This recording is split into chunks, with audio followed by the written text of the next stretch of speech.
আগামীকাল শক্তিশালী একাদশ নিয়ে উরুগুয়ের বিপক্ষে মাঠে নামছে আর্জেন্টিনার একাদশে থাকবে চমক। মেসির অনুপস্থিতিতে কেমন হবে আক্রমণ ভাগ, সেক্ষেত্রে কখন মাঠে নামছে আর্জেন্টিনা আর উরুগুয়ের বিপক্ষে সম্ভাব্য সেরা একাদশে কারা থাকছেন তা নিয়ে থাকছে প্রতিবেদন।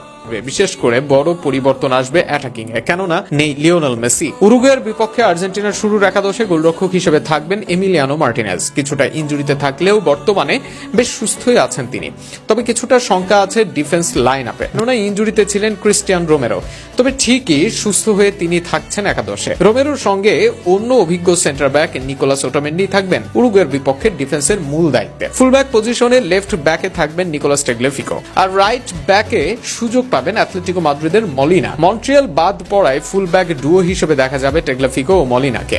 মিডফিল্ডে আর্জেন্টিনার নিয়মিত তিন ত্রয়ী থাকবেন মাঠে। ডিপল, অ্যালেক্সিস ম্যাকালিস্টার ও এনজো ফার্নান্ডেজকে নিয়ে একাদশ সাজাবেন কোচ স্ক্যালোনি। আক্রমণ ভাগে মেসি থাকছেন না, ইনজুরিতে ছিটকে গেছেন এই ফুটবল জাদুকর। ঠিক এই স্থানে চমক দিতে হবে লিওনেল স্ক্যালোনিকে, কেননা থিয়াগো আলমাদা খেলতে পারেন নাম্বার 10 পজিশনে, আবার আলভারেজও কিছু ম্যাচ খেলছেন এই রোলে।